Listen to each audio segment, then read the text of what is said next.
Now entering Nerdist.com. Hello and welcome to Today We Learned, number 50. The big 50, guys. Wow, I can't believe it. We did it. We did it. We didn't even have to do trust falls because I trusted you guys to be here with us. Oh, big 50 is a long time. Yeah. Goddamn. It's been almost a year. Almost. Yeah, almost. Not quite. A year. Almost. Yeah, it's, there's 52 weeks in a year. And what a great year it's been. Yeah, it's been fantastic. We've had some great really guests, and today is no exception.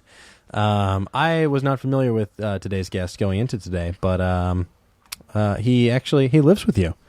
Yeah, he was a cool dude. Yeah, he's my roommate. Yeah, he's a very funny guy. He's got a new album coming out on August 12th called Hotdoggin. He has another album on iTunes right now called Kaboom. So if those two words gave it away already, you probably know. But let's cut to the chase, shall we? It's a really great episode. We got some fun facts, and he's a very, very funny stand-up comedian. Mm-hmm. He's my roommate, and it's like I wanted to have him on for a while, but I knew he had a new album coming out soon. So yeah, better do that push when we can. Exactly. Always good to help good dudes out. Absolutely. So everybody go out and listen to this podcast, laugh, enjoy it, learn some things. Then if you got an extra, I don't know what it's selling for. If you got an extra $5 to $10 next week, next Tuesday, go ahead and buy his album. And, and I think you can actually pre-purchase it now on Amazon and iTunes. So go ahead and do that, and let's see if we can't get Dave's put that in your pipes and some purchase sort of it. comedy chart on iTunes or whatever. So, all right. Without further ado, today we learned number 50 with Dave Waite. Today we learn. Gentlemen, let's broaden our minds.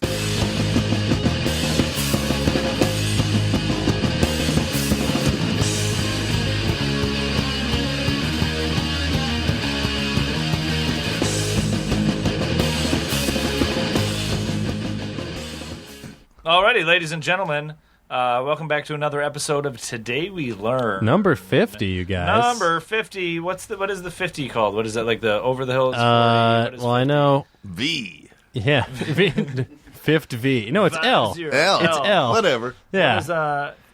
And it's not a centennial. I'm looking at 50th anniversary gift. Not sesquicentennial. It's a half centennial. Yeah, I'm sure it's just half. It's the gold. We're the gold, right? Yeah, it's the gold record. The gold. The golden anniversary. 50th anniversary gift. 50 years of this podcast. God, when any podcast reaches 50 years, it's going to be a dark day for humanity. You know how, I wonder if they've switched that with record. That's what record companies should do now. If you sell 1 million copies, they should give you like a platinum iPhone or some shit. Because you ever seen like those old ones where they'll have like the record, but then they'll have a tape underneath. Yeah, exactly. Yeah. And then they have CDs, but now they should have the telephone. You should have the telephone, just like a little USB stick. Yeah.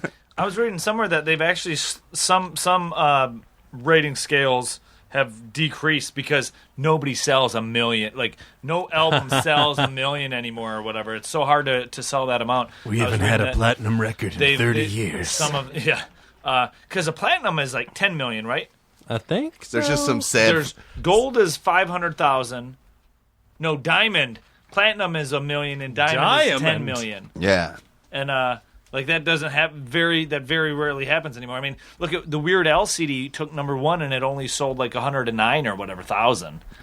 Only 109 copies. 109 copies. But it's not like it used to be where record debuts and it goes platinum instantly. There's just a sad guy who was the guy that made all those frames, and he's just got that can of platinum paint just sitting around. Been slow. Goddamn Napster. Yeah. But you're right. It was for the U.S. for an album, 500,000 copies is gold, 1 million is platinum, and 10 million is diamond. Yeah. No, I mean, diamond doesn't get reached anymore. Yeah, no, anything above that, you're just like generally successful. Here's a diamond YouTube video. It's a cat falling asleep. Oh man, and won't that be the day when they consider YouTube views for like record ratings? Like if a music video has been watched 10 million times, like Gangnam Style, Gangnam Style went platinum. Yeah, well, the problem is it's not as prevalent anymore, but back in the day, the way Justin Bieber became Justin Bieber is the managers would like goose the videos by purchasing a lot of views from bots. Yeah. And once it hit a certain level of views to reach the YouTube algorithm, would hit the front page, then they would turn off the bots, turn on ads, and that way the influx of people coming, because it appears on the front page, they would just get up. You see a video on the front page, you're like, oh, 2 million views. Like, this has to be pretty good. Yeah. So, just... They would do a similar thing like that back in the day. Do you think you can get a hold of the Bieber management team for me? Yeah, hold on. Let me call up Scooter Braun Dave, if he's not busy producing Gem and the Holograms. Dave has a stand-up comedy album coming out. And Oh, by the way... we're plugging right out the gate. Before we even introduce our guest today... Yeah, let's... we'll introduce our guest, then... I'm going to amend that fact as well with a similar thing. Yes. Our guest this week is a very, very funny comedian, stand-up comedian. You've seen him on Late Night with Jimmy Fallon. It's Tonight Show with Jimmy Fallon, but you've seen him on the Late Night with Jimmy Fallon. Ooh. You've seen him on Live at Gotham, right, Dave? Yeah. On Comedy Central. And he was recently on the new season of Last Comic Standing. And you Did not win. Did not. Sully was out immediately. You can see him on all those things, or if you come over to our house, you can see him regularly watching Netflix in our living room because he's also my roommate. So there you go. Yeah. Hop on the queue. Dave Waite, In the everybody. Razzle House. Casa de Razzle. But back to the things real quick, and then we'll go back to you, Dave. Back in the day, there was a thing called like sound scam. Sound scam. That's what Freudian slip. Well, that's what people would call it. But I mean, it's actually called sound scan. But people would call it like sound scam and all that in the record biz because they would use that to inflate the record sales on the opening day as well. Because what that is it's part of the barcode, and it's also part of. There's a fragment in when it comes to like BMI and all that stuff for the radio. If you release a track on the radio to get like your Billboard charts on the radio, you can actually what it does is there's a fragment of the song, the wave format of each song that has like an algorithm in it or recorded similar to like Shazam, that when it's played on a radio it registers as being airplayed, so that way it gets a rating on like the Billboard or whatever.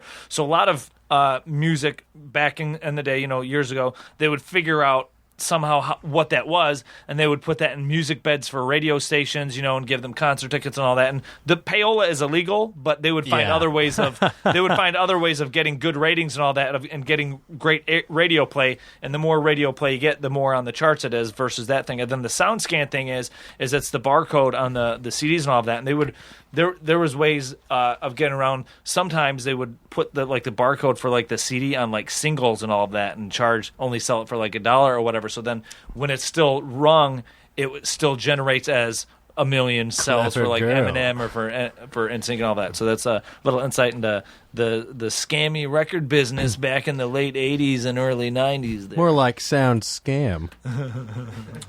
Anyways. Call back. To 20 seconds ago. Yeah, 20 seconds ago. So yes, our guest is Dave Waite, ladies and gentlemen. Hello, everybody. What's up, man? Thank you for being here. Nice to meet you. Yeah, man. good to meet you too. I'm fascinated. I always hear these stories about you. Oh yeah, hopefully good. Yeah, We'll find out.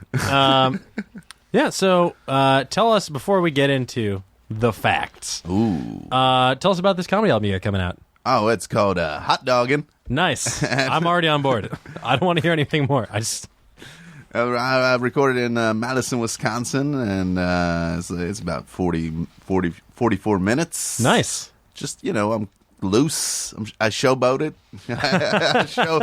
I keep it, hot dog it. Real riverboat gambler and sausage. The sequel with bonus recordings is going to be called Showboating. Yeah. Well, Showboating on the Black Diamond. my last record was called Kaboom, so I gotta up the ante. Exactly. It goes kaboom, hot dogging, showboating. Showboating. Freestyling. Actually, speaking of Wisconsin real quick, I just heard this fact yesterday. The only baseball stadium in America to sell more sausage than beer is the Milwaukee Brewers. Yeah, well, they got the sausage races. Yeah, it's a great way to spend your seventh inning. Nothing like you see a big stuffed guy and you're like, hey, running around like a come on, sausage. chorizo, kill him. Yeah, you're like, I want eat that? Yeah, they all have like mildly racist names. Really? Yeah, we talked about this on a recent episode. Yeah, they all have like, it's like Paco Chorizo and Kielbasowitz. I don't watch sports. You're telling me you don't watch Sausage Races? That barely qualifies. It's just sausages going around in a circle, guys. Yeah.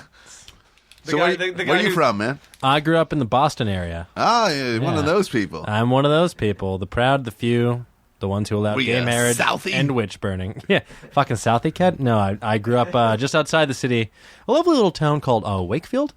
The Southie people seem like the scariest white people in the world. They are. God bless them, but they are. Or people in Scotland a are scary. terrifying lot. Yeah, like Southie is as close as you're going to come to like Glasgow. Is that the town?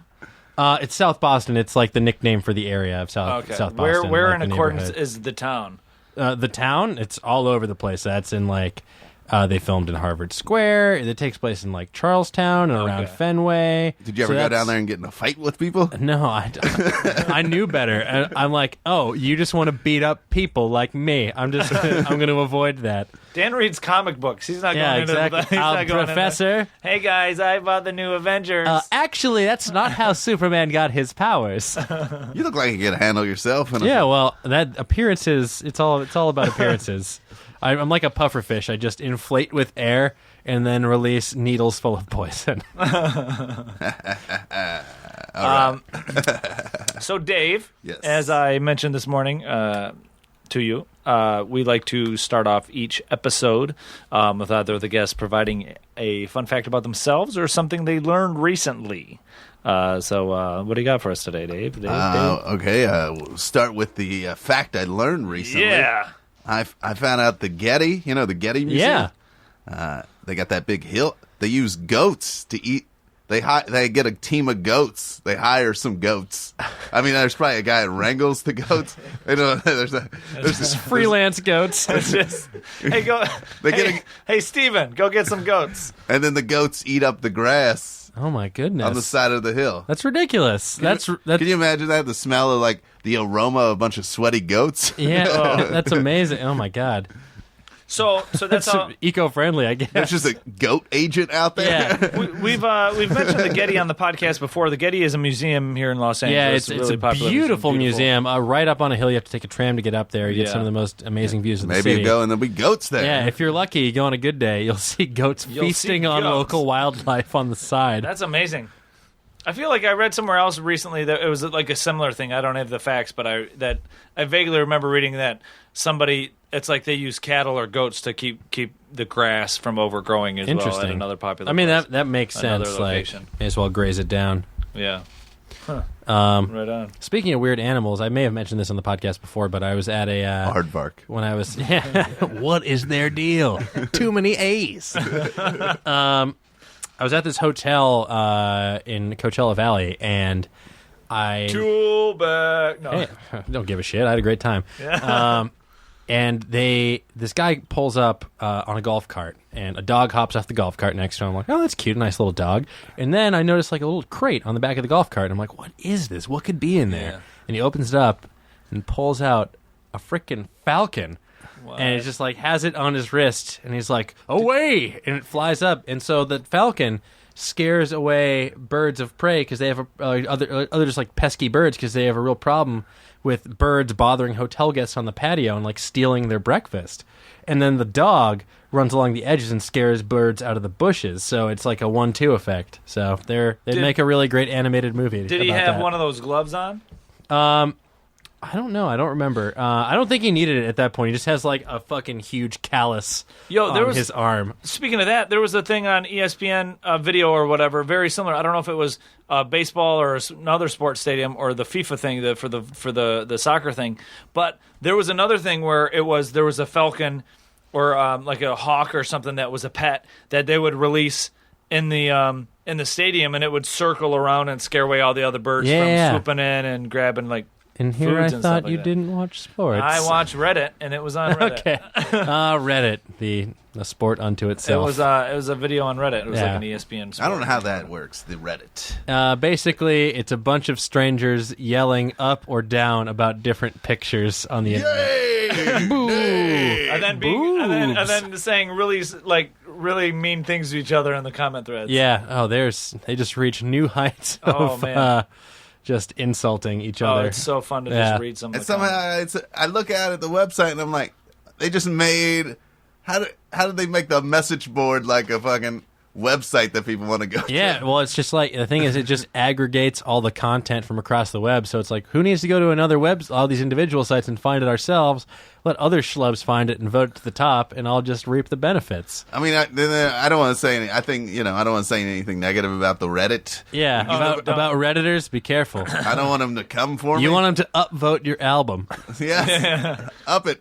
Upvote. Yeah. Whatever the Yeah. internet. Give it Dig karma. sucks. Give it karma. Yeah, I remember Dig. It was kind of like a. Yeah, it's still around, Yeah, sort of. Is that? Yeah. It's because Reddit took it It's over. like the MySpace of Friendsters. Dig was, Dave, I don't know, Dig was very similar to Reddit, kind of, but it was more, it was similar to Reddit. Reddit's way better. I mean, it was, Dig's got a better name though. Let's be honest.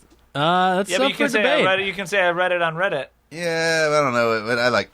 You dig? I do not. Unsubscribe.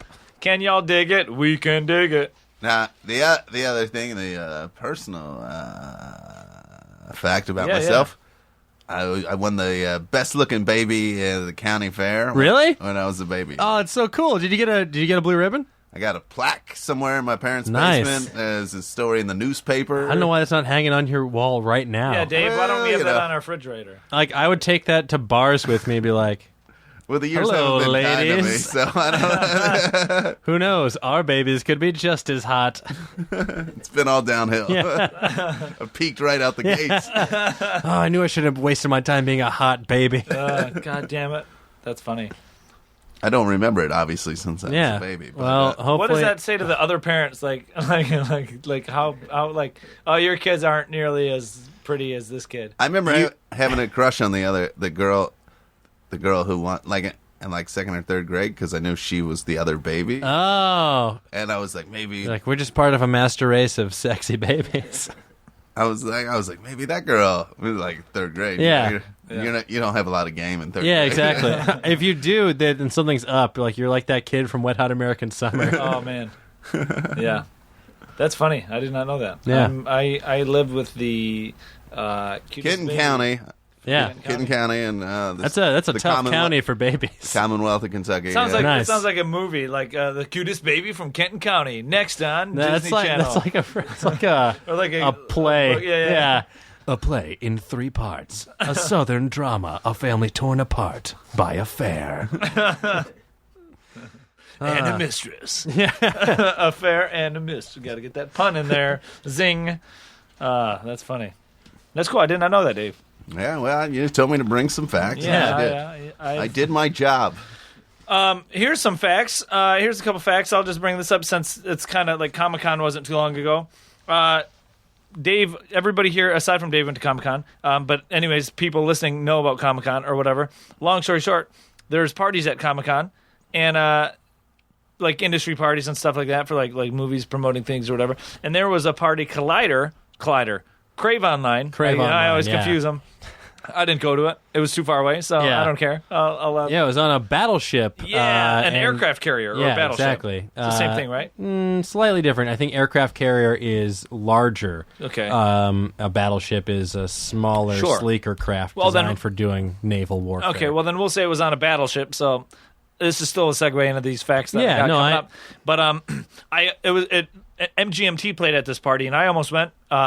It was going to be a really cool party, but it was further away from the Comic-Con area that I wanted to yeah, it adventure out. was, expensive Uber. Yeah, yes. I mean, it was 3.5 surcharging at the time. Frickin' And, surge pricing. Get but, you every time. It was party on this giant battleship, and I wanted to go because I wanted to be on that big of a battleship. And then just yesterday I was reading, and it struck me. I confused aircraft carrier and battleship when I compiled these couple facts, but it really interests me. When you think of aircraft carriers, like, oh, okay, armies have them, etc., and they're these giant fucking things that transport planes and other things.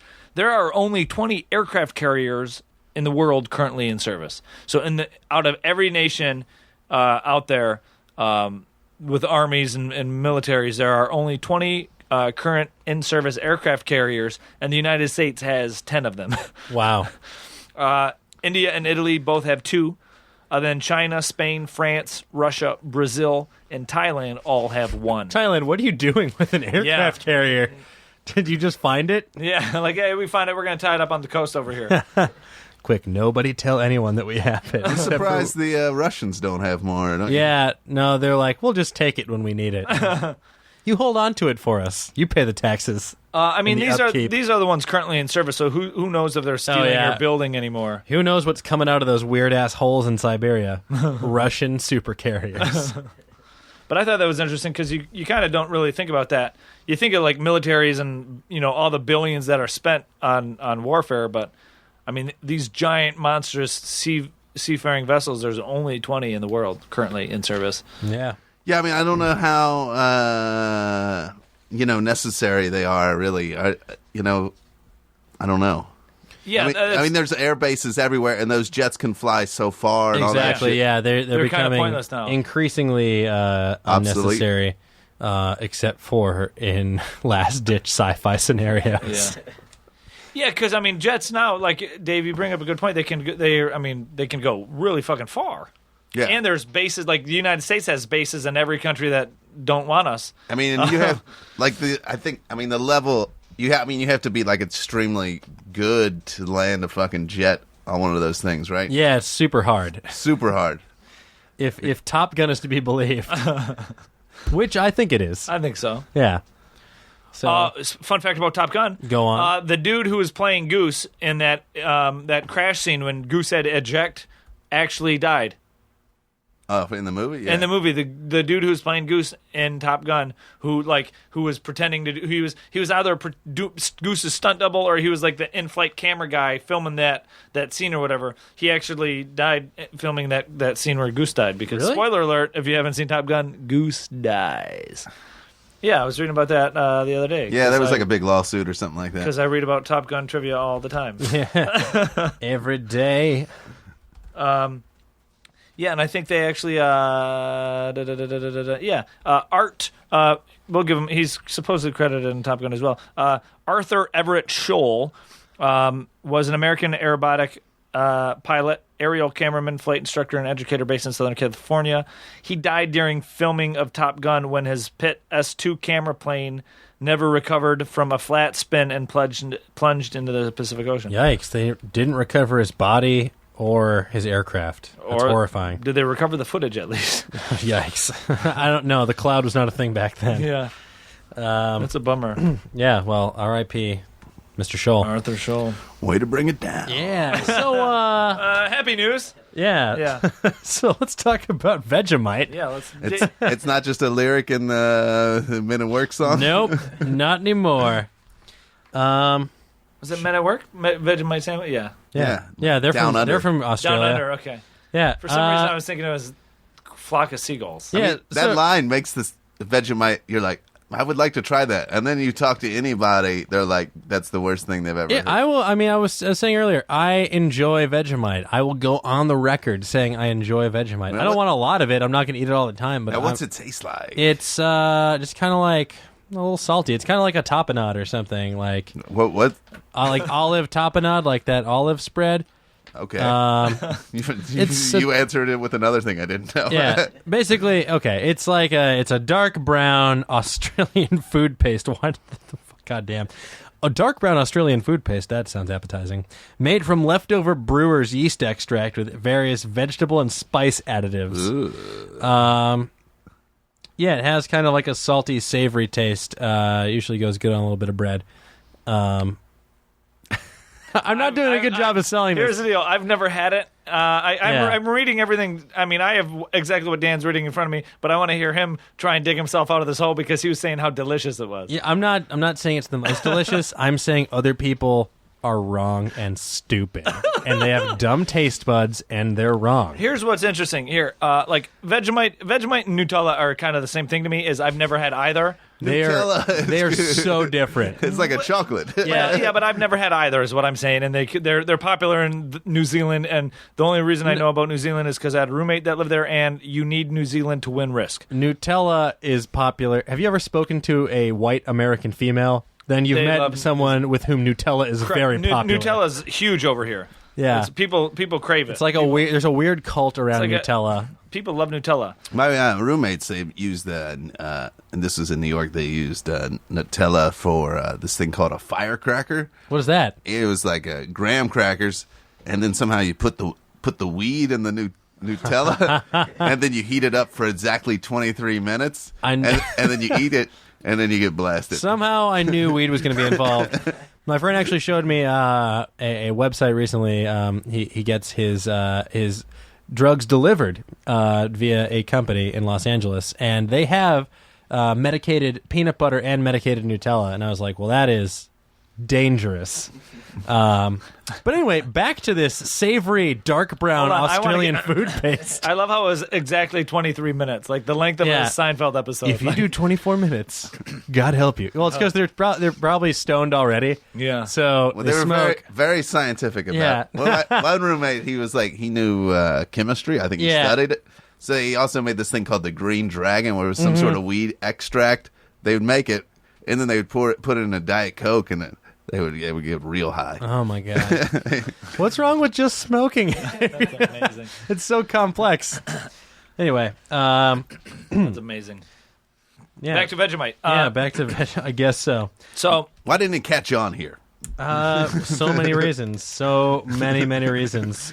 We'd say we have a different palate here, I would argue. There's also Marmite, too, which is similar. It's very similar. And that was invented in the late 19th century by a German scientist named Justus von Liebig. He discovered that brewer's yeast could be concentrated, bottled, and eaten, so it was a good way to make use of all that extra yeast they had lying around. So in 1902, the Marmite Food Extract Company was formed in Burton-upon-Trent, Staffordshire, England. That's the most British name of all time. And Marmite was its main product. It took the name Marmite from a French term for a large covered earthenware or metal cooking pot. And that is still the image that is on Marmite jars in the UK. Yeah. It's like a kiln, like a witch's brew. Yeah, and it was supplied by the byproduct yeast was supplied by a great British brewery, Bass. Yeah. So essentially, and just to paraphrase for the listeners here, Vegemite and Marmite is the paste that people will put on like toast and stuff like that, and it's a paste that's made out of like the leftovers of brewing beer. You get excess yeast extracts and stuff like that that's just sitting around. So they would take that and they would purify it in a sense, and then add like at least for like the Vegemite, they would add like onions and celery and salts and stuff like that to add a little bit more of a taste to it, and that would flavor the paste a little bit. So it's basically just like a salty, spiced paste, and that is a big issue for a lot of people because they're like, it looks like you're spreading tar on a cracker. Yeah, and that's just not appetizing for many people. But you know what? I'll stand by it. Well, yeah, I'll have to try it out. Yeah. Ooh. Don't make it a point of interest, but if someone's like, "Hey, do you want to try Vegemite?" Be like, "Yeah, sure." I think you're gonna get your first sponsor. Yeah. Today's episode brought to you by Marmite. That is a thing. I don't want that. I want those Google Enter clusters. the offer code. Today we learned. I want use the offer code Sticky Paste. Yeah. I don't want free Marmite. I want that. I was listening to the Nerdist podcast. Somebody they mentioned these Goo Goo clusters or whatever from Kentucky or whatever, and somebody sent them a bunch. Somebody sent them a box of them, and I Googled it, obviously, and they look very amazing. So let's just Goo Goo cluster. Listen, Goo Goo cluster. You said they're from Kentucky. I just looked at Dave. He looked at me like, don't look at me. Don't look at me. So, I've never heard of them. Google clusters. I don't know what they are. They look amazing. I want to know. I want to. I feel like it's one of those weird like single family or like regional terms where everyone has like oh, I call these snickerdoodles. I call them like flangernons. Yo, have you guys ever had no-bake cookies? What? Do you know what no-bake cookies are? No. That's Michigan has them. They're so good. They're these cookies. They're like chocolate and they're like oatmeal type of cookies, and they're very delicious. I'm just gonna say that they're very delicious. I'm gonna have my mom send me some. Mom, if you're listening, I know you don't listen to this because you don't know how to work your iPhone, but I will text you as soon as this is done. Hugs and kisses. Make me some no-bake cookies because they're very delicious. If you guys don't know what no-bake cookies are, find a recipe and make some because they're very good. Anyways, yes. All right. Here's something that's out of the... We'll completely change gears here. Go on. This kind of... Listen, I'm not a scientist, and my mind is blown I fairly always love when easy. people tell you they're not a scientist. We figured it out. Your name is Razzle. It's Dr. Razzle. I'm a real casual doctor. Ladies and gentlemen... I'd like to freak you out with degrees. This is People are always like, I'm not a scientist, and people look at me like, are you a truck driver? I'm no truck driver, but these cement here is no. But anyways, so you hear of like you get tetanus shots if you're going hiking or whatever. People are always like, watch out for nails, or you're working in woods or anything like that. They're like, watch out for rusted nails, etc. Because you can get tetanus. If you step on a rusted nail, you can get tetanus. Right. Everybody knows it. That's how you get tetanus. Everybody knows. That's how this. I would choose to get tetanus. Your jaw will get locked up, etc. If you have especially if you don't get it treated. And getting a tetanus shot is one of the most painful things I've ever had done. Sucks. I've had one when I was like in high school. I was like 18 or whatever, and I got one. And I've had many hurtful things happen to me. Having a tetanus shot was very hurtful. You know, breakups. I've been called lots of names. Tetanus shots hurt worse. But anyways, I always thought tetanus. It was like, okay, the rust, etc. The whatever. But the rust isn't what causes the tetanus. No. It's not. What? It's bacteria. Tetanus is caused by the tetanus bacterium Clostridium tetani, and tetanus is often associated with rust, especially rusty nails. Now, objects that accumulate rust are often found outdoors or in places that harbor anaerobic bacteria, but the rust itself does not actually cause the tetanus. The rough surface of the rusty metal merely provides a prime habitat for the tetani endospores to reside in, and the nail affords a means to puncture the skin, etc., and deliver the bacteria. Since the rusty nail is outside, it's in a good environment for anaerobic bacteria like tetanus to grow. Chill on it. Yeah. So basically the nail cause... is just like a dingy ass motel. It is. You don't get an STD from a motel. You get it from whatever you do inside that dingy motel room. They're just waiting there for some rube to step on. Yeah. Go ahead. I'm just a real casual gas station toilet seat. Sit on me. Yeah. It's exactly it. You know, they did some study where like the toilet seat isn't. Your hand has probably got more. Yeah. I also open doorknobs with my mouth, so that's probably another big issue. Oh, that's a good. Yeah. What can I say? My tongue is prehensile. Yeah. I mean, they always say that because I mean. So I mean, you told us that, but I mean, still don't step on a nail. Yeah. I mean, like, just generally speaking, that's probably sound advice. I mean, regardless, don't step on a nail of any sort. Yeah. Or we could split the hairs here. Yeah. But if you especially don't want tetanus, don't step on rusty nails. Yeah, or just put condoms on your feet. Yeah. You know, the one thing that can never pierce a condom, a nail. Yeah.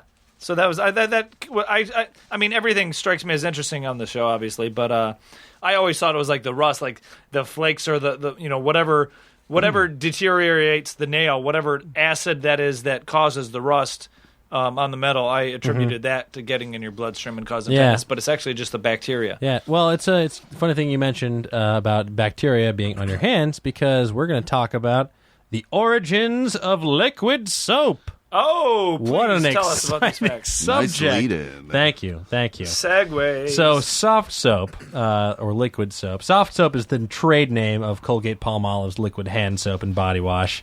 And it was first developed by a William Shepard of New York. He was granted patent number 49561 for his, quote, improved liquid soap on August 22nd, 1865, when he discovered that a small amount of conventional soap could be mixed with large amounts of spirits and ammonia to create a soap with the consistency of molasses. So this became very common in public areas, but generally wasn't found at homes at the time because the manufacture was probably too expensive at the time to make it suitable for mass market consumption. But then in 1980, an entrepreneur named Robert R. Taylor, he began selling his product as soft soap through his own company, Minnetonka Corp. in Chaska, Minnesota. And now he knew that others would copy the soap in a pump bottle idea. So what he did is he purchased 100 million small hand pump bottles from the only 2 manufacturers in the U.S. that made them, so that any competitors wouldn't be able to buy any for at least a year. So he gave himself a year head start, which gave him time to establish his brand. And it worked, because within 6 months, he sold over $25 million worth of soft soap. And the package made it very easy to spot on store shelves when nearly every other soap in the market came in bar form. And then, in 1987, he sold the soft soap brand to Colgate-Palmolive, and now he's dead. He's got 8. Is he dead? Yeah, he died last year, August 29th. Yeah. R.I.P. Isn't that weird, though? He's like... A clean death. But he was like a visionary for like soap. But I guess Yeah. soap does save a lot of people's lives. Exactly. Yeah, or at least makes your hands smell like burnt vanilla But sugar. he just had like his grand vision Yeah. soap. But I guess, so, like I said, whatever. A pump bottle in every home. It's very interesting, like how, like you say, visionary, because that's exactly it. Is he not only was he smart enough to realize you could just put this liquid soap, and you could put it in bottles as a liquid form, but to the foresight to actually research and buy up all the bottles, so Yeah, nobody else could do 100 that. million bottles, so no one else can And compete. then just imagine, like, imagine nowadays, like, you walk down grocery store aisles and there's all sorts of shit. Like, there's all different size bottles. And Oh, everything. yeah. But back in the, late 1800s, well, I guess this is in the 1980s or whatever, you still got the Dove boxes and it's all bar soaps.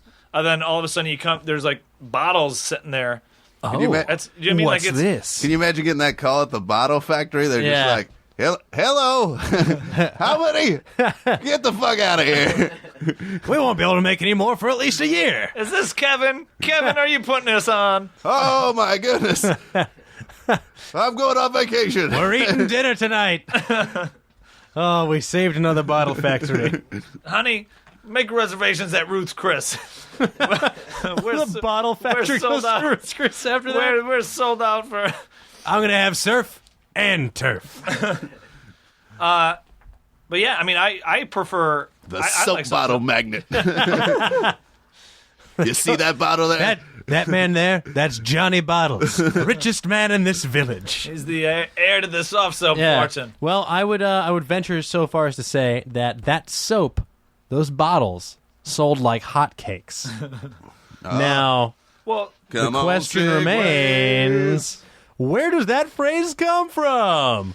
Thank you. I was waiting for a nice musical interlude. Where's that phrase? it's like a Nickelodeon kid show. Yeah. So this actually came up earlier today. My buddy Albro, who's a very funny guy on Twitter. Check him out at Broman Console. He was wondering where in time the phrase "sells like hotcakes" came from and why hotcakes were such an in-demand item. So I decided to look into it a little bit, and I found on Mental Floss. So the word hotcake itself dates back to the late 17th century, and pancake first appeared in England around 1400. With the figurative meaning of selling like hotcakes to be in great demand. That didn't appear until around 1840. But there's no evidence that there was like this great demand or like incredible desire for hotcakes.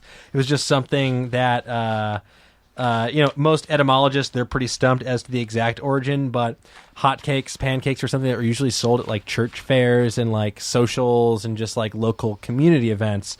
And they were usually a pretty popular item, so they would usually sell as fast as they could be made, hence the phrase being coined, sold like hotcakes, and then it spread because it sounded pretty sweet. And they also offered an alternate explanation that in Britain, Canada, and Australia, pancakes are traditionally eaten on Shrove Tuesday, the day before Ash Wednesday, the beginning of Lent in the Christian calendar. Americans know it as Fat Tuesday, a.k.a. the beginning of Mardi Gras, or Party Gras, depending on how you like to celebrate.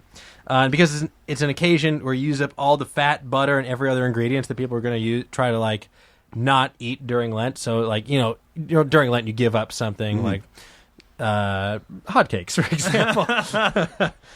So in anticipation of like 40 days without eating those sweet, sweet hotcakes, people would gobble them down as fast as they humanly could. So they wouldn't literally be sold, but they would be going as fast as hotcakes, something like that.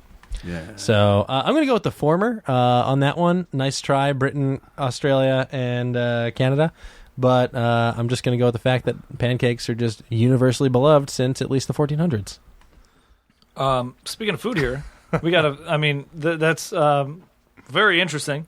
Hotcakes are hot. That's yeah. I think hotcakes there's something sexual about, like hotcakes. Hey, how's it going there? Hotcakes. Yeah. Like a cat call. Yeah, used to call them Johnny Cakes back in the day as well. Hey, Johnny Cakes. Hey, Johnny Cakes. Private eye.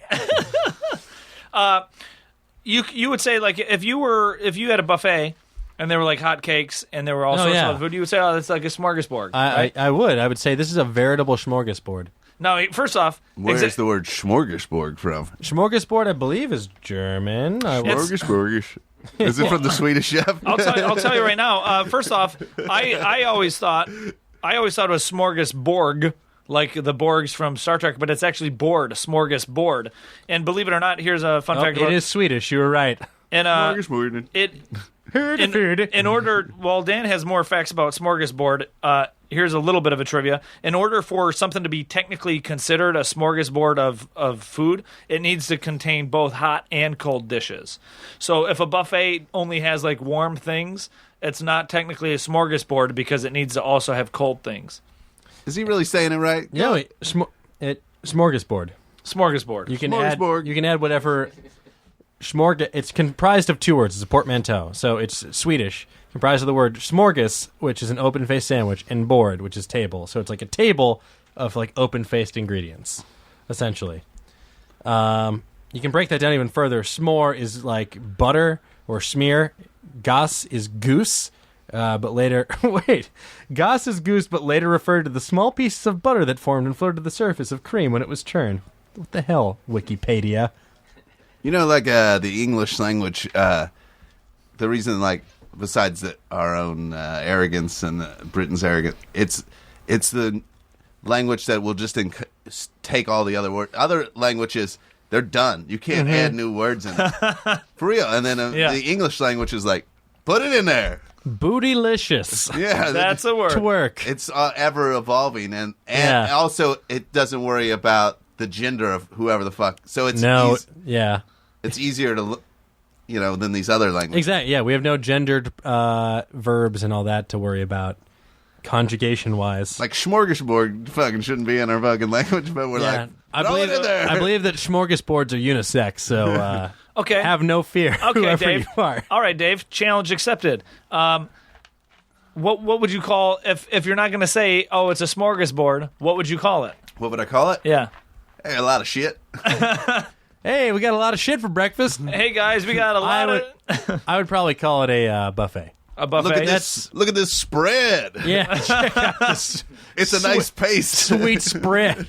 Oh, you're talking about my Vegemite collection? It's a smorgasbord of different mites from around the region.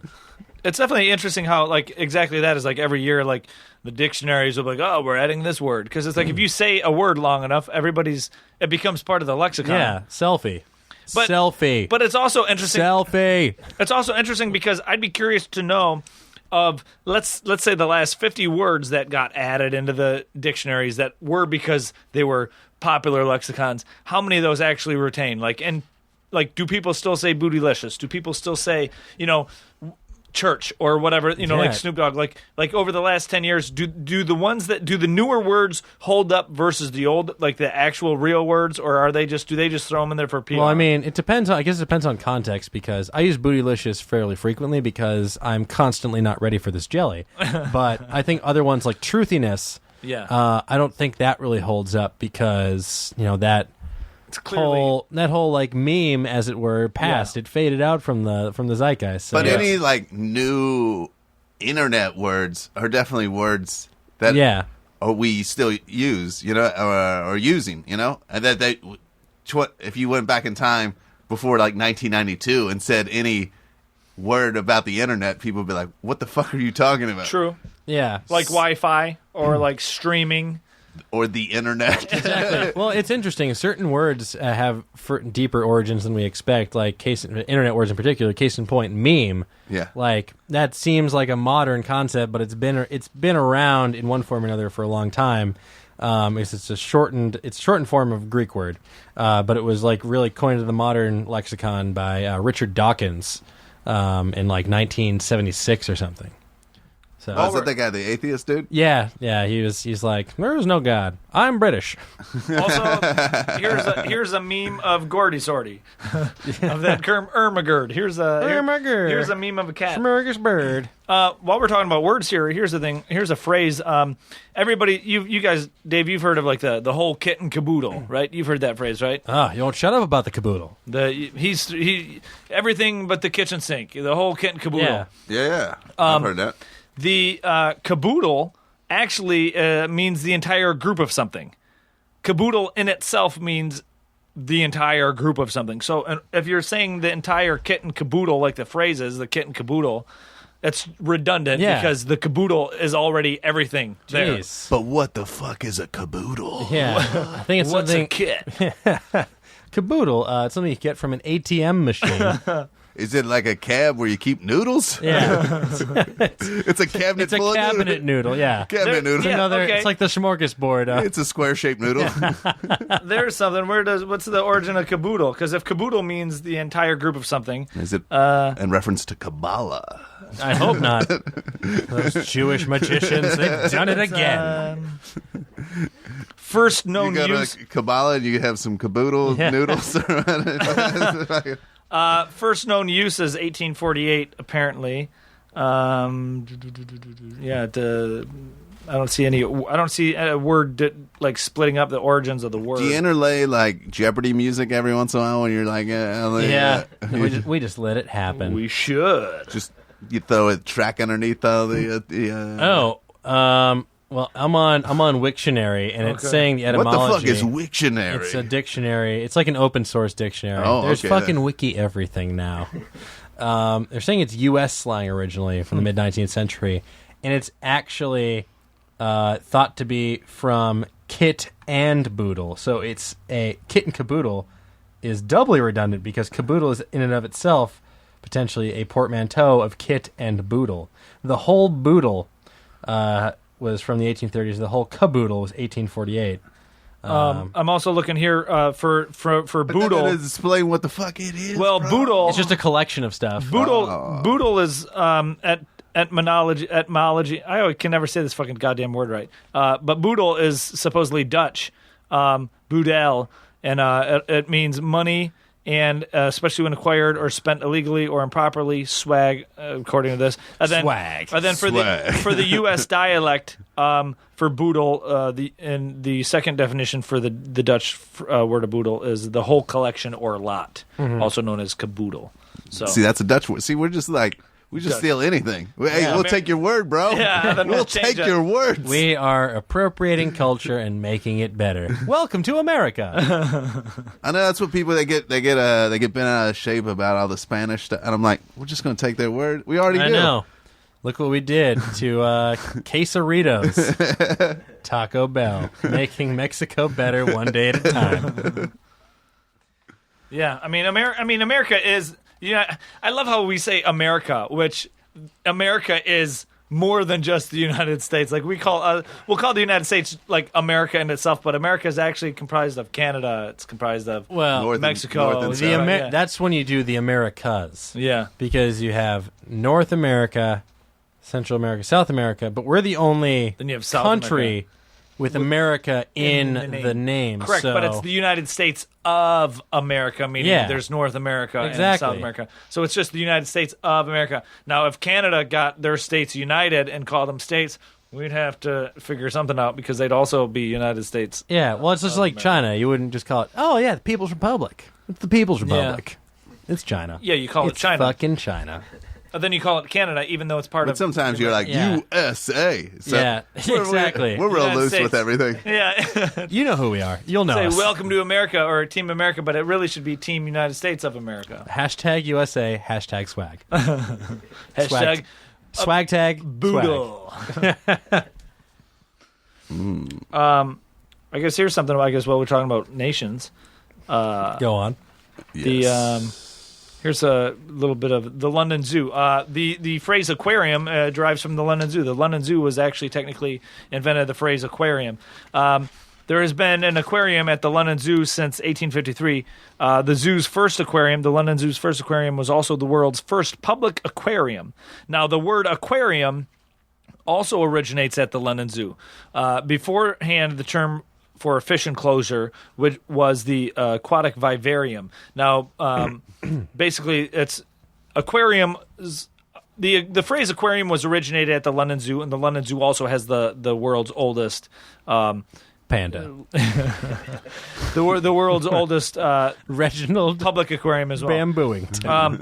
Originally, fish enclosures. Originally, aquariums were known as aquatic vivariums. Yeah. A vivarium is an area usually enclosed for keeping and raising animals or plants for observation or research.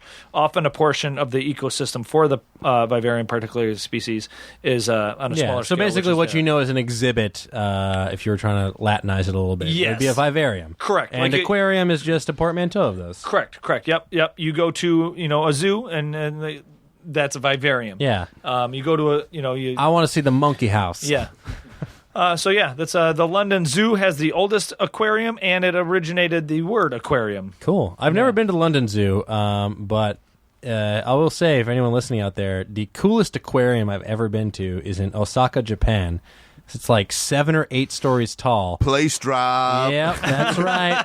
Had some takoyaki. That's fried octopus. Get on my level. No, it's so cool because you start at the top, and it's like fish that are closer to the surface, and you have some like stuff. Like there's some birds up there. They have some penguins, stuff like that. And you go low as you go down each floor. The water level gets lower and lower till you get to the bottom, and you have like jellyfish and horrifying space crabs. Oh wow. That's awesome. It's really, really cool. If you ever get the chance and you're in Japan, you're looking for a great place to go, I cannot recommend that enough. Started from the top, now we're at the bottom. Yeah, exactly. It's like that Drake song, but like tragic and about drowning. In reverse. Do they have a sushi place in there? At the bottom, that would be amazing. Just like the freshest sushi. Like, oh, well, he didn't perform today at his show. Did not perform for the kids. So now we are feasting on his corpse. I've never been to Japan. I might be going next year. There's my buddy's been there before, and there's a mountain, Mount Fuji. Maybe is that the Is it biggest the one mountain like right outside of Tokyo? It's the one that takes like 14 hours to hike up to the top of it. I don't know. Or like 9 hours. 14 hours. There's like a mountain like 2 hours away. Why, you're going all the way to Japan for a mountain, bro? Well, it's like 9 hours to hike up or something like that. I don't know. My buddy's been there. He's done it. He says it's awesome. There's a lot of mountainous areas in Japan, but I'm assuming Mount Fuji is the one. But I think I might be going there next August. It's incredible. Yeah. Do you hike the mountain? Well, because I've never been to Japan, I want to go to Japan and just see other cultures. But I think Well, there's one. It's the Japanese culture. Listen, there's a large Brazilian population there. Really? You don't even know. A large Brazilian population. I don't know if you're putting me on. No, dude, I've been there twice. I was there in February, and I studied abroad there in college. I studied abroad there, so I know a little bit. I mean, obviously, the hiking that mountain is intriguing to me because I love hiking. But I want to go to Japan. That's on my bucket list. Like as I'm young, I feel like the older I get, the less likely I will be almost to travel to those places. And granted, I'm 32 and I'm getting there, but he's almost dead. Yeah, 4 more years. I definitely want to go to Japan. I really want to see Machu Picchu because I keep reading that they're going to stop the tourism area. Yeah, they're going to renovate and put in a Dave and Buster's. But I will say, I was listening to actually the Nerdist podcast, and Anthony Bourdain was on, and they asked him like, where is the one place he should go, and he said Tokyo. It'll change your life. And I don't know if it'll change your life, but I definitely recommend going. I think it's incredible. I mean, you go to Tokyo, but I also, if I'm going to go to Japan, I want to dance around Tokyo. Like, not dance, but I want to go outside of Tokyo, because in the end, that's just a future city. I really would like to see Well, here's the thing. It's not just a future city. There's like, you'll be in one area, and it's like modern megalopolis, but then you'll go to another neighborhood. It's like 2,000-year-old temples. So it's like that's a what nice... I want. Like, I really want to experience most of. Like, we're gonna get that $500 train pass or whatever. Yeah, that's it's like a train, but it's like a $500 pass or whatever, and it takes the you JR all pass. over. Yeah, takes you all Japan over Rail, all over Japan. How long were you over there in the shit? Long enough. Japan. First time I was there about 5 months, and most recently I was there about 2 weeks. Did you ever you hook up with the Japanese lady? Gotta catch them all. That is all I will say. Hashtag yes. Of course. Yeah. You can't. They love. No, I'm not gonna. I'm gonna stop. Gonna get out of this hole before I bury myself alive. You have a lady friend at home? I do indeed. All right, I'll let you off the hook. I don't want to make it all scandalous. It's all good. Yeah, but this was also a long time. Yeah, no, this was like back Long in time. This was back in 2008. So Yeah. it's been a minute. Fun times. Yeah. Is your girlfriend now just a regular white, or Yeah. I'd say regular white, bright white, fluorescent. She's the vanilla Charleston too. Yeah. Madagascar vanilla. A regular white. All right, so how about these kind of hot in these vivariums? That's a nobody track. wants to hear about fish? They want to hear about. That's a track on Dave's album, Regular White. Yeah. Bonus. Yeah, keep listening after the last track for 17 minutes, then it starts playing. Why do they always put so much space between the end of an album and a bonus track? It's like, we all know it's there. Don't make me sit through this. I mean, what bonus track? Holy shit, while we're talking about CDs, fuck it. Here's a fact. I was listening to the podcast 99% Invisible, which is a very informative podcast. I really love it. And remember when CDs first came out and they were in like those tall, long boxes? Yeah. And then they resorted to like the reusable plastic things. That was because when CDs first came out, record stores were furious and didn't want to carry the CDs because all of their shelving units were built for Records. Record sizes, the records, and they didn't want to have to renovate all their shelvings to fit these smaller CDs. So the record labels were like, okay, well, we'll put them in these boxes, so that way they're the same height of a record, and that way you can fit two CDs next to each other in a normal record slot. Then they ended up they did that for a while, but then they ended up also using those plastic shelvings. And then over time they stopped doing that because it was costing the record companies money, and the record companies decided that they were saving like 25 cents they were paying 25 cents a box, the record companies. So then the record companies were like, well, instead of paying 25 cents a box, let's just give the record stores a rebate to renovate their shelving units and all of that. So then that was the thing. That's Yeah, what just happened cheaper there. in the long run for everybody. Yeah, I never really realized that and knew about that. Now, I mean, I remember the boxes. I remember, in the late 90s, early 90s, buying CDs and them coming in these long boxes, and it's like, what the fuck is clank, clank, clank, it's clank. just a huge box. Like, what's the point of this box? But it was to appease It's like when you open a bag of chips and it's like 90% air. Absolutely. It's like, it's for purely for advertising and for stocking purposes. That was because so they would fit in the same shelves as records. Well, it makes sense. You want to make the most of your space, but you'd think like, hey, why don't we renovate these shelves so we can store double the product? Yeah, well, it costs money, and they ended up doing that, actually. Yeah. They ended up doing that. Well, everything worked out. Now look, Yeah. we all use CDs every day. I'm using one right now. And now imagine, like... What if I was? What if I was doing an extended visual bit? you got... Yeah. You don't put your CDs on your fucking.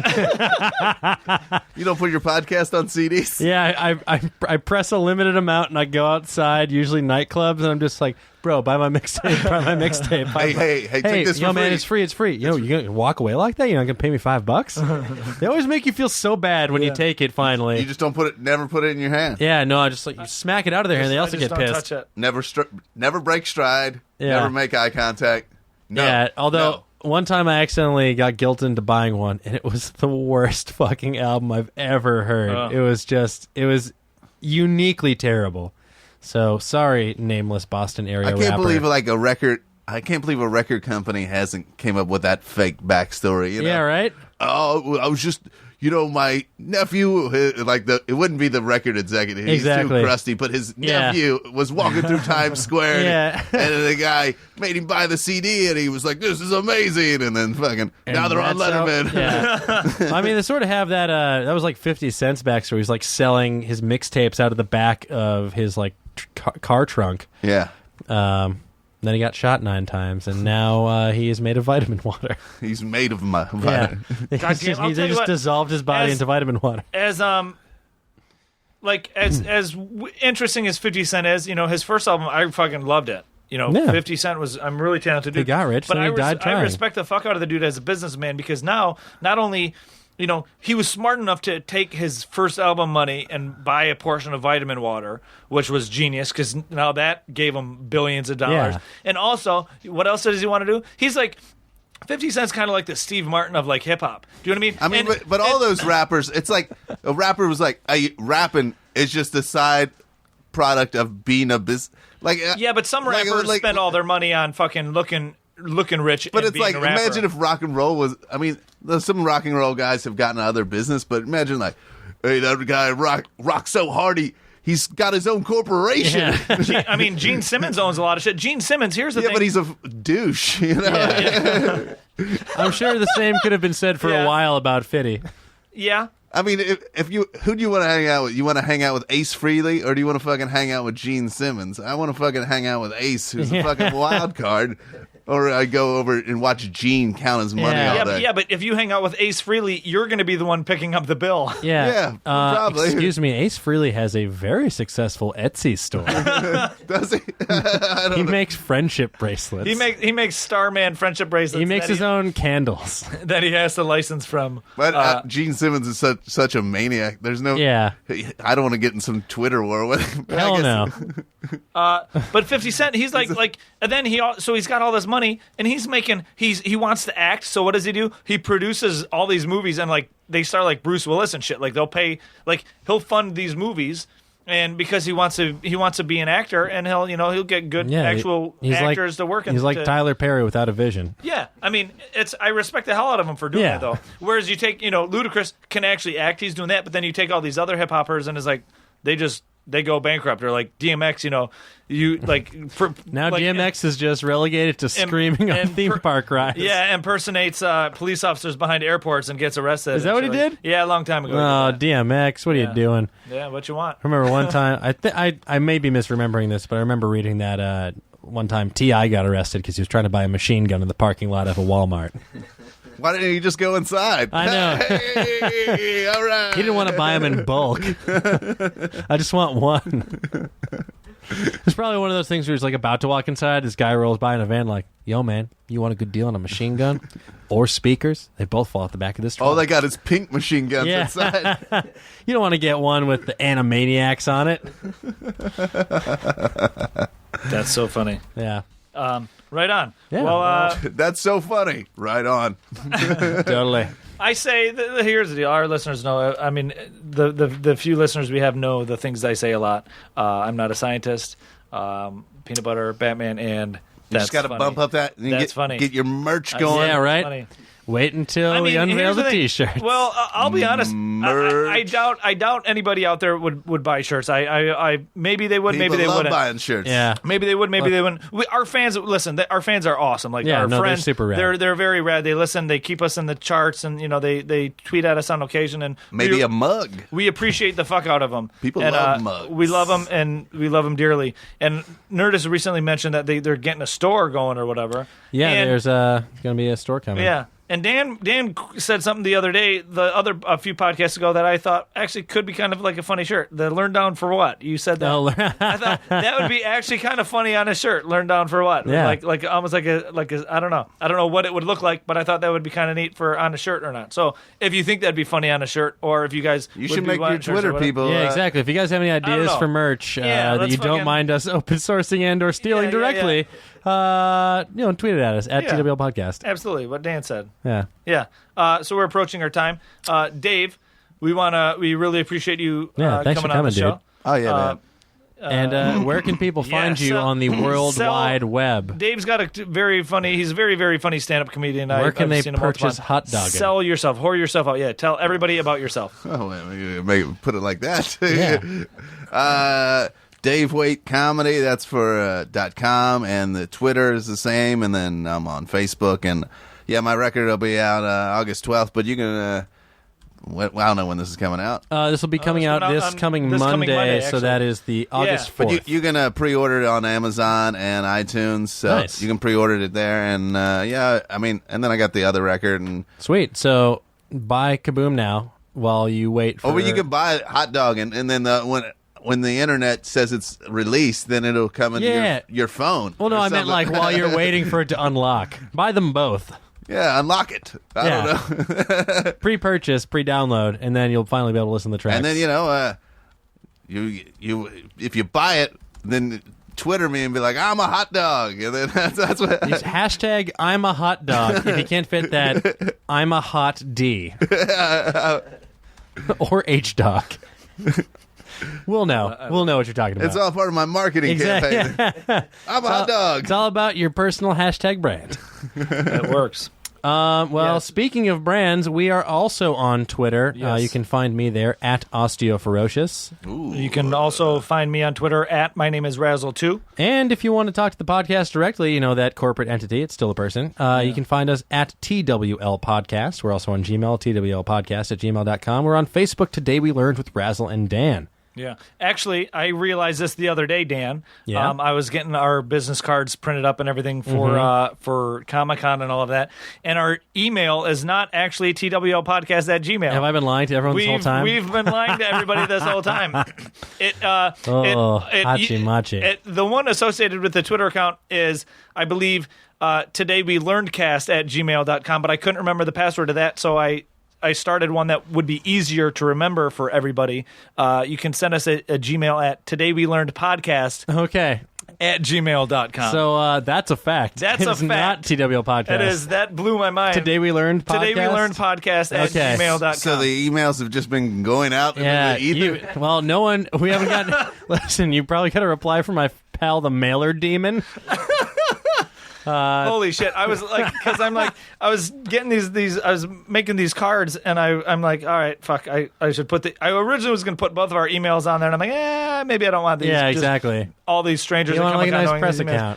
account. So then I went and I couldn't get into it, and then I'm like, fuck it, I'll start the Today We Learned So funny. podcast. So And, good. So Today We Learned Podcast at gmail.com. Well, you know what? Today I learned that I've been spouting lies for 50 episodes. You guys are killing it. Yeah. And then you can also like us on Facebook. Today We Learned with Razzle and Dan. And thank you guys again for all your kind words and stars that you've left us on iTunes. We really appreciate any reviews and good stuff you have to say. But yeah, I'm not gonna tell you what to do. Live your life, but live it well and live it with us. And stay awesome, be safe, and as always, remember, if you can dream it, you won't remember this in the morning. You were asleep.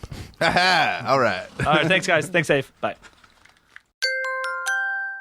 Now leaving Nerdist.com.